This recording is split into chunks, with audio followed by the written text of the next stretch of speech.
The Detroit Pistons lose 109-98 to the Philadelphia 76ers. However, we have probably the best game of the year, the most fun game of the year by far. Cade Cunningham records his first double-double of the season. We'll talk about all that on today's episode of the Locked On Pistons podcast.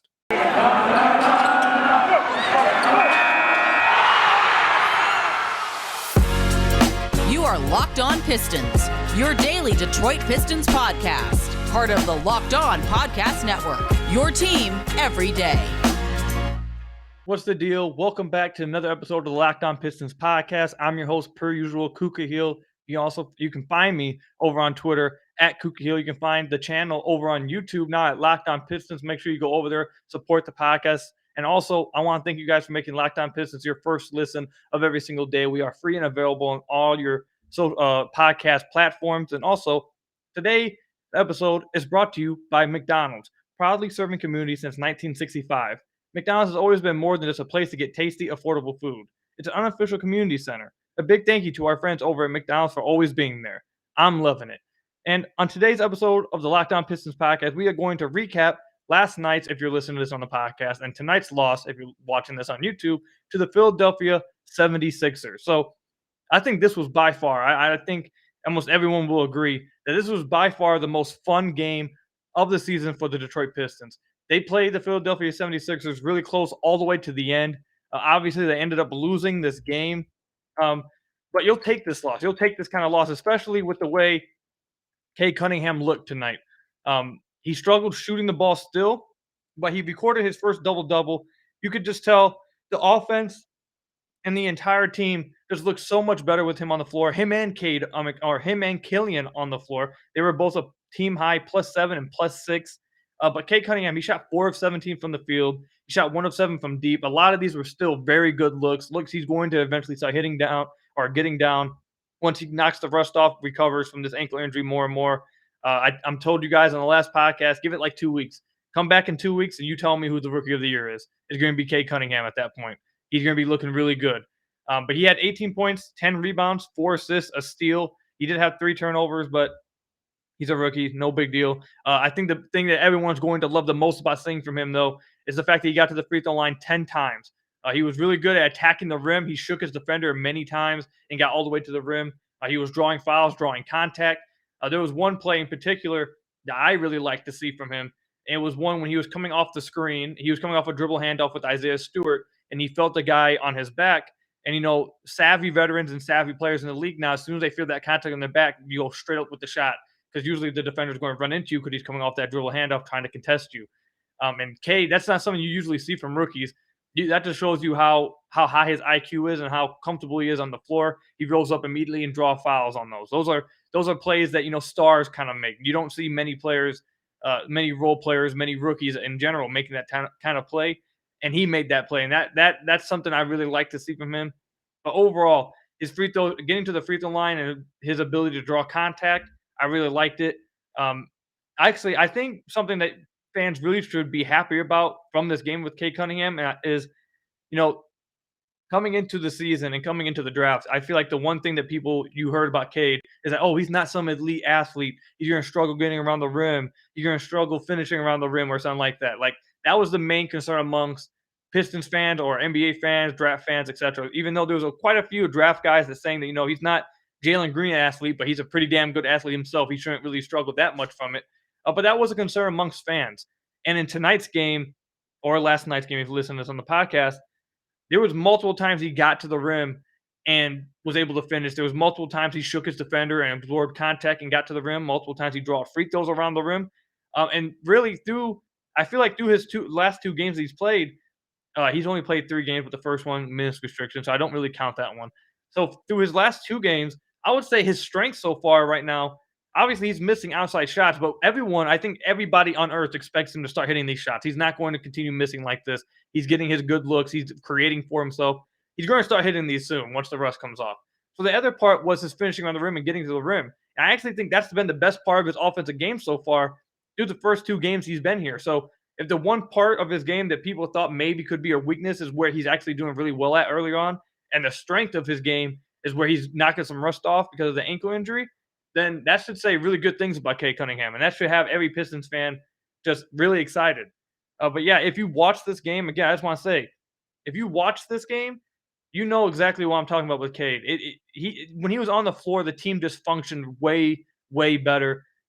I really feel like he looked really good. Again, I know he shot 4 of 17 from the field, but if you watched, if those of you who watch, you know damn well he looked really good. He was creating for his teammates. He found guys wide open. He had a few drop offs to Isaiah Stewart I liked. He pushed the ball in transition. Him and Killian Hayes did a really good job pushing the ball in transition. And they both, I thought, were doing an incredible job together. They were fantastic on the floor together. And, one of my friends and who I used to do a podcast with, Joe Truck, a lot of you guys will know him because I know I had a lot of you guys DM me when I got this job, say that, I listen to you guys' podcast. I think you should take this job.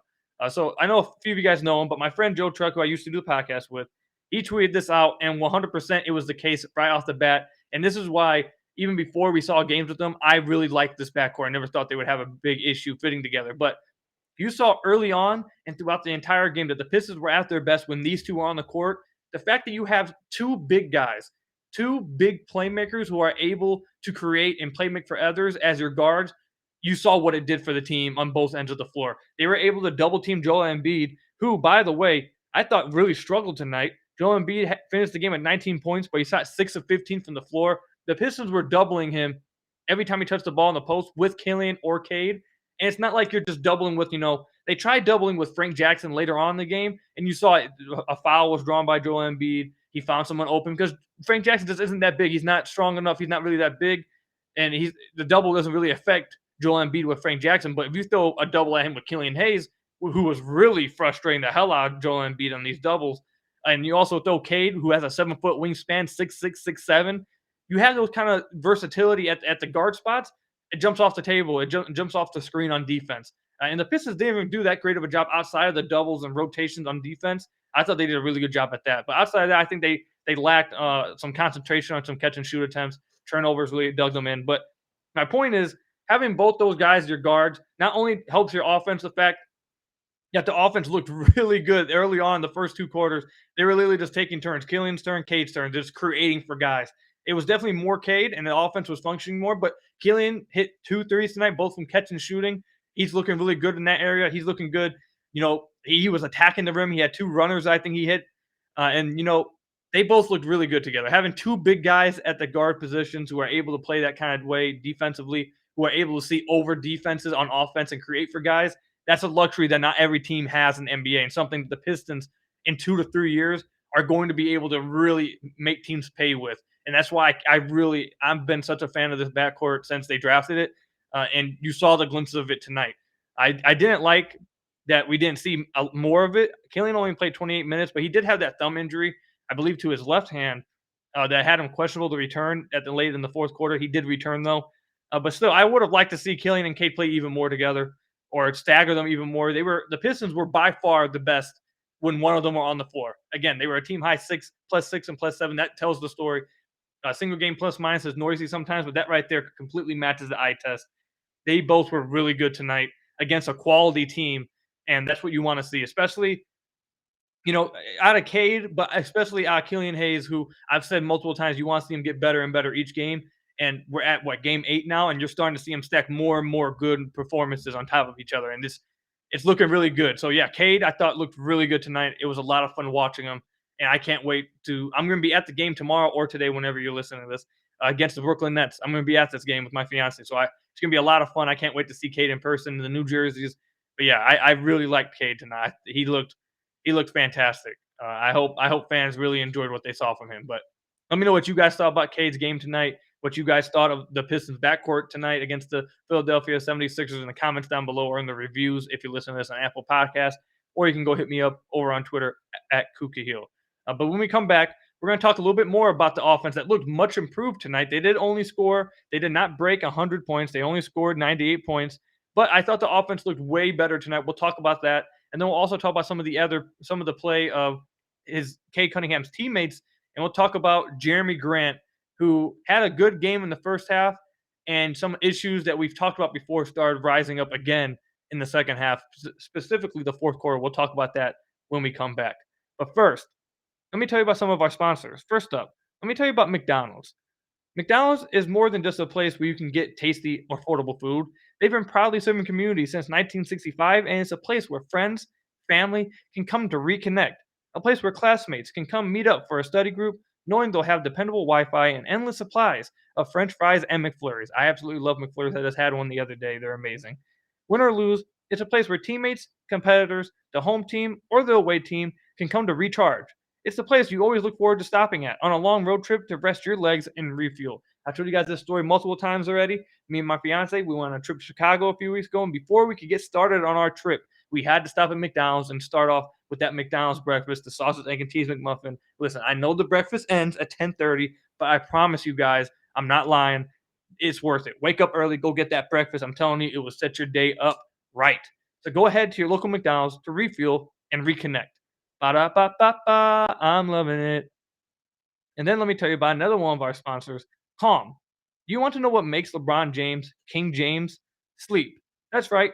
Sleep is his superpower. Calm, the number one app for sleep and meditation, has teamed up with LeBron James to help you activate the power of sleep.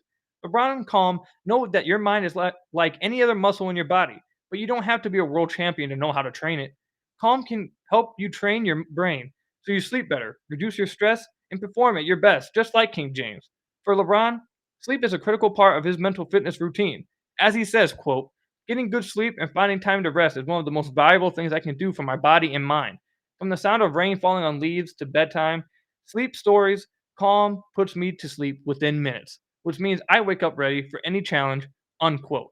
So if you head to calm.com/LockedOnNBA for a limited time, you get 40% off of all Calm premium subscriptions. With Calm, you have access to the nature scenes LeBron loves, like rain on leaves, and so much more, like sleep stories and meditations, so you can be ready for any challenge that life throws your way. Again, for a limited time, our listeners can join LeBron in using Calm and get a 40% discount on our Calm premium subscription at calm.com/LockedOnNBA. Unlock content to help you focus, ease stress, and sleep better. Get started at calm.com/LockedOnNBA. That's calm.com/LockedOnNBA. So let's go ahead and get back to talking about some of this game. So we talked about Cade a lot. Again, like I said, I really liked what we saw from Cade tonight. It was a lot of fun watching him orchestrate the offense, him and Killian Hayes. But let's talk about some of the other teammates that played tonight, obviously, with Cade. So first, I want to talk about Killian Hayes a little bit. Um, like I've told you guys for a few weeks now, I told you guys after game one when he really struggled, didn't score, I said, what you want to see from Killian Hayes. And first of all, look how far we've come already. I seriously, look at what he looked like in game one, and then look at how he looked tonight. He already looks way better. He looks way more comfortable, aggressive, looking for a shot, feels confident. There was one point tonight where after he made, I believe it was after his second three, someone hit him on a kick out, or they were coming up the court and they hit him quickly in the right wing, and he was getting ready to pull that thing. And Dwayne Casey called a timeout. He turned around looking at Dwayne Casey like, "Oh my God, I was about to pull this. Why'd you call this?" And he was laughing a little bit. He wasn't too mad, obviously, but that's the kind of confidence he's playing with right now. So just from game one to game 8, he's already looking much better. It's 82 game season. That's why I told you guys need to just chill out at the one game. It's an 82 game season. It really is a long season, and this is something Killian's going to get to have. They didn't have in his rookie season the ability to start low, come up, and then have a little struggle, then come back up, go through the whole roller coaster of the season and get better each game. And he's doing that so far. But specifically tonight, he looks really good. Again, I told you guys this on a few podcasts ago. I'm confident saying that I think Killian Hayes is a good spot up 3-point shooter. It was his best points per possession in his rookie season, though it was an extremely small sample size. And still, going into this season, it still is an extremely small sample size. But when he's catching shooting, his form looks so much better. He looks so much more confident, and he's been making it. He shot 2 of 3 tonight from beyond the arc. Again, like I would have liked to see him play a little bit more than 28 minutes. He sat for a long, extended period of time in that the first and second quarter when I think he came out at the 6-minute mark and then sat for 10 minutes. I didn't like that. But either way, he played really well. There was a few times as well where these are the kind of plays that I just love seeing. I know that maybe it's a casual fan and maybe you guys don't like it as much, but these kind of plays just get me so hyper. There was a few plays that he ran a pick and roll on the left side, on the left wing, with whoever it was, Isaiah Stewart, Kelly Olynyk, all of them. He ran a pick and roll. And my favorite thing, I told you guys this last year, I don't know if you guys remember, but snaking the pick and roll and probing, being able to have that ball handling and confidence and calmness in the pick and roll is something you want out of your pick and roll ball handling, your point guard. Not everyone has it. And Killian-Hayes was just doing it over and over again tonight, and I absolutely loved it. There was one play specifically, I believe in the first quarter.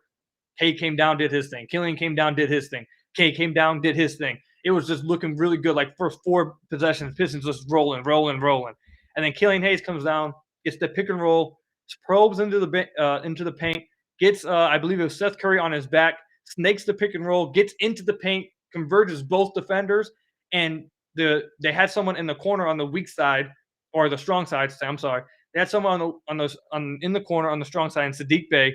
His defender tags down on the roller, who is Isaiah Stewart. And since Killian has attracted both Embiid and Curry, he makes the quick whip pass to Saddiq Bey to the corner. Saddiq missed it, but that play right there was just chef's kiss. That kind of play right there is what gets me hyper. I absolutely love that type of play. He did that a few times now, but that play in general right there, that specifically, was just really damn good. I absolutely love that play. That was a really nice play by Killian. He had another few plays as well where he just, again, he snakes the pick and roll, probes into the paint, real calm, and he hits a floater. And he had a few where he took some middies, he missed it. But again, he's playing aggressive. He's getting to his spots. And that's something that people were questioning after his rookie season or throughout his rookie season. Is he going to be able to get to his spots? Is he going to be able to get into the paint? In this game, he was doing that anytime he wanted to. It was really a sight to see. It was fun, guys. I really hope all of you guys got to watch this game, because watching Cade and Killian work the pick and roll, which, by the way, we're going to talk in the final segment, because you guys know I've been begging to see more pick and rolls and cut out the DHOs, which we saw tonight against Philly. We'll talk about that later on the podcast. But yeah, it was just so much fun watching Killian and Cade play, man. We were robbed of this for the first week and a half. We were forced to watch this putrid offense that was just, oh God, it was so bad. But yeah, when them two were on the court tonight, it looked way better. The team just looked way better. The offense looked way better. And that's just flashing what's going to come for the future of this backcourt. This backcourt is going to be so much fun for years to come.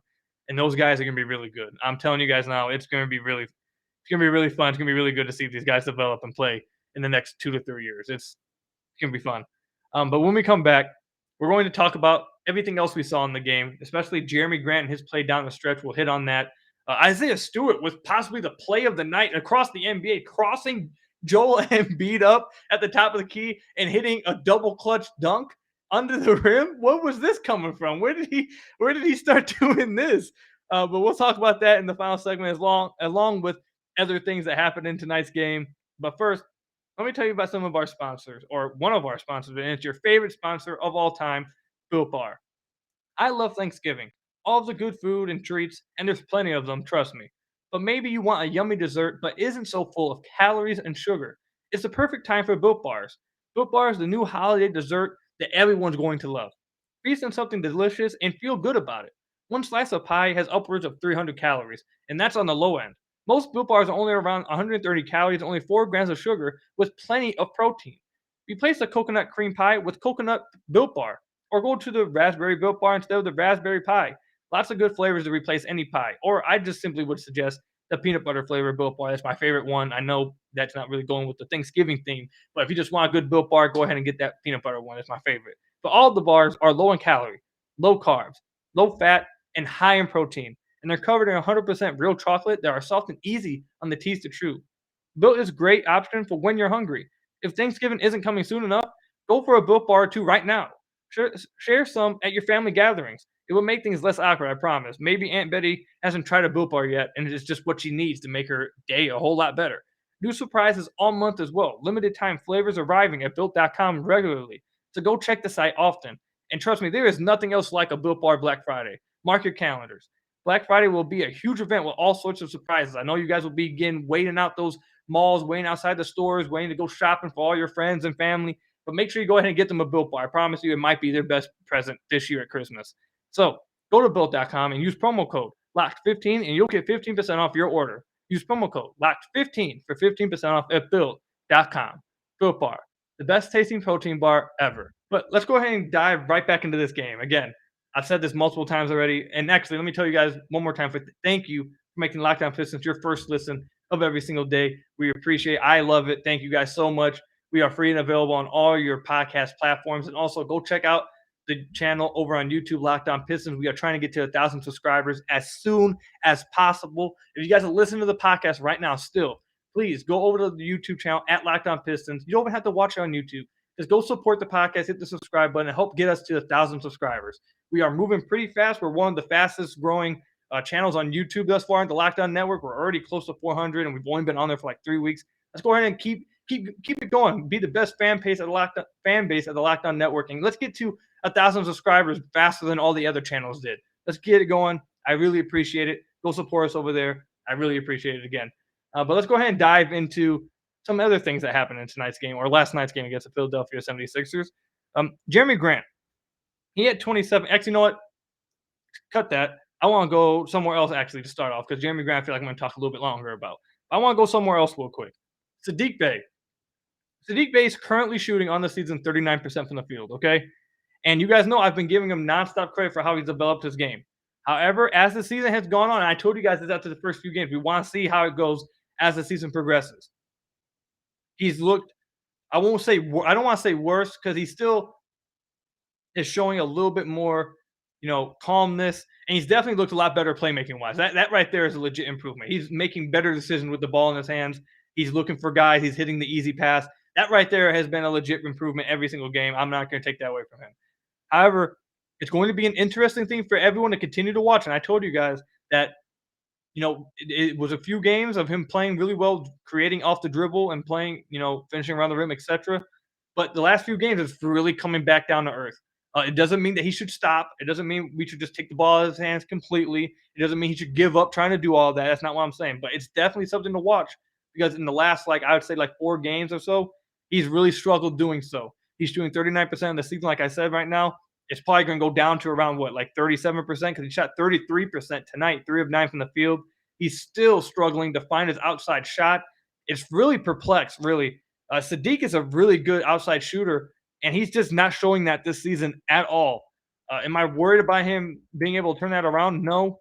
But, we're at 8 games into the season. It's not a huge sample size, but still, you have to wonder a little bit if the added on responsibility is it, hurting him outside shooting wise. I don't think so. I think that's stupid, but I know that's actually, let me not call it stupid, but I don't know if it holds much weight. I've heard and seen a bunch of you guys have that kind of conversation and everyone talk about it. I don't think that's what's hurting him. I just think he's off right now.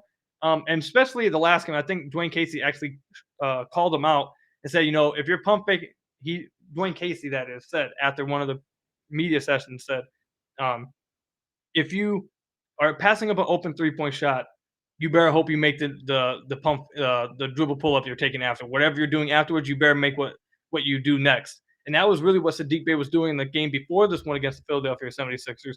He was passing up wide open threes, and we talked about that in the last podcast.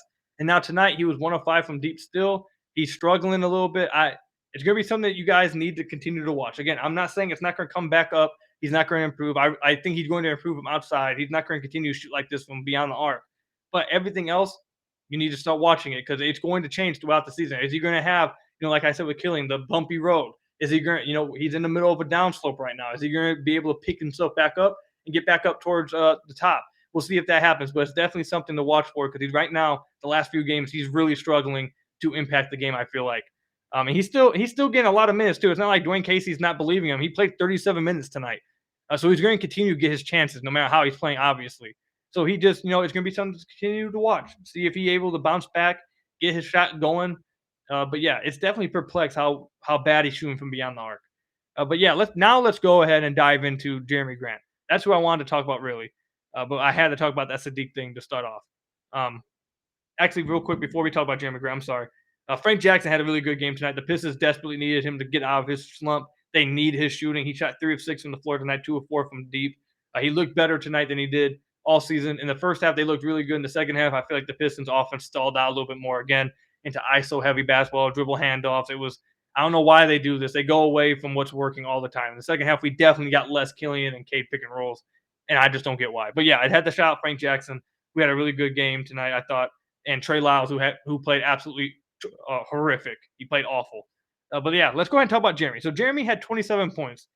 He shot 11 of 22 from the field, 2 of 6 from deep. He got 3 free throws. He had 6 rebounds, 4 assists, 1 steal, 1 block. in general, just in totality, you would say it's a good game. It was a good first half for Jeremy, but he really started to struggle in the second half. And this is something I think we've seen enough sample size of. I'm going to go out and just say it. It was a struggle all last season for him.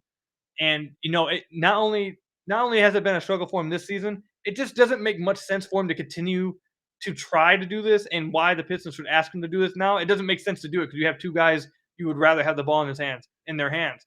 But especially down the stretch, Jeremy had 4 turnovers tonight. I have to believe at least 2 of them came in the final 3 minutes of the game. It was not pretty basketball from Jeremy down the stretch. The thing with Jeremy is when you put pressure on him and you bring an extra defender, he's really bad right now at finding the open guy when the help defender comes. And half the time he usually doesn't see the help defender coming, he turns the ball over. And that was happening a lot in the fourth quarter. They went away from Cade, they went away from Killian, and Jeremy went right back into this ISO heavy basketball and he just started to really struggle from the field. It wasn't good offense for the Pistons. He was turning the ball over left and right. There was one absolutely horrific turnover that he had, and it was inexcusable. There was a turnover Hamidou Diallo had a few games ago where he just threw a careless pass and got subbed out instantly, and Dwayne Casey gave it to him, and he should have. He probably should have done the same thing to Jeremy Grant tonight if he wasn't just a vet himself and one of the best players on the team. Because this turnover late in the fourth quarter, he's coming up the court, he's coming up the right side of the court, and just throws an absolutely lazy little lob, like a touch pass or something to whoever's in the corner, but there's someone literally standing in between him and the corner. He didn't throw it high. He didn't give a fake pass. He didn't throw a bounce pass. He just threw a little soft lob pass, a turnover straight to, I think it was Thibault who turned it or who stole it. And then they had a wide open layup in the next, literally 2 seconds later because of the fast break. That right there might have been the worst turnover of the entire night. It was careless too. And Jeremy had a lot of those tonight. He had a lot of just bad turnovers tonight. And majority of them came, I believe, in the final quarter. I'm looking at it right now. So he had 1 turnover at the 9:30 mark. And I know he had another one at the end. He had another one at the 5:30 mark. So, yeah, he had 3 turnovers in the fourth quarter itself, like I said. So it was just we've seen enough to know that Jeremy should not have the ball in his hands at the end of games. Now, if you want to go to him for a specific play, like on a catch and shoot play or getting him moving and then give him the ball, okay, fair. But too many times in that fourth quarter, in the second half, really, it was just Jeremy Grant getting the ball, ISOing at the top of the key, getting the ball at the high post, trying to post up, ISO some guy, drive, post up, and then get ripped up from behind because a help defender comes. You don't see it coming. That right there, it needs to stop. That's not the type of player he is. I told you guys this a few weeks ago on the podcast. I actually think it was just last week that Jeremy has shown us what Jeremy has shown the entire NBA through a season and 8 games, season and 8 games thus far, is that he is much more than the player he showed in OKC and Denver. That's for sure. He has much more to offer a team. He is not just some fourth banana that just stands in the court. He's much more than that. Give him a hell of a lot of credit. But he is not a closer, and he's not a number 1 or number 2 guy, really. And you shouldn't be treating him like that. And it's fine that he's not that because he's much better than what you got him for. He's much better than that. So you already got a good bargain. Just stop trying to get too much for your dollar. Stop. It's too much right now. And it was really stupid as well for me watching it happen because the Pistons have looked so good all night with Cade and Killian running pick and rolls. I don't understand why they went away from it in the fourth quarter and went into Jeremy Grant ISOs. Again, it doesn't make no sense to me. And I think we have enough evidence now to show that down the stretch in the fourth quarter, you should just have the ball in Killian or Cade's hands. It just should be. There was another one of his turnovers too in the fourth quarter that was on him bringing up the ball and just turn the ball over. No, get the ball out your hands, give it to a guard, and let them run the transition, let them run the offense. There's no need to do that. Those are just careless turnovers that the Pistons, who are not as talented of a team, can't sustain. Your margin of error when you're a team like the Pistons is just low. You can't have careless turnovers like that. And Jeremy is just too susceptible to those because he doesn't handle pressure and double teams that well right now. And that's fine. Like I said, he's much more than the player he was before he got to Detroit. He's proven that. Props to him.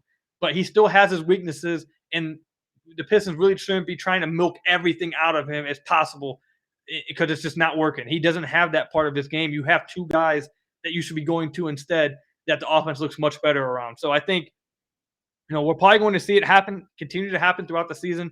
Jeremy's probably going to continue to see the ball a lot in the fourth quarter. He's probably going to ISO a lot more. But it's not going. It's probably going to continue to go how it's went for the past year now.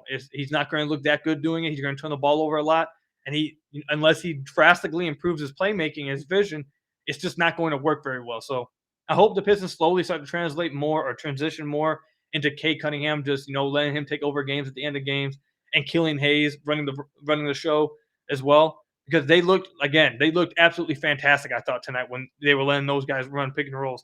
Like, I've been begging for weeks.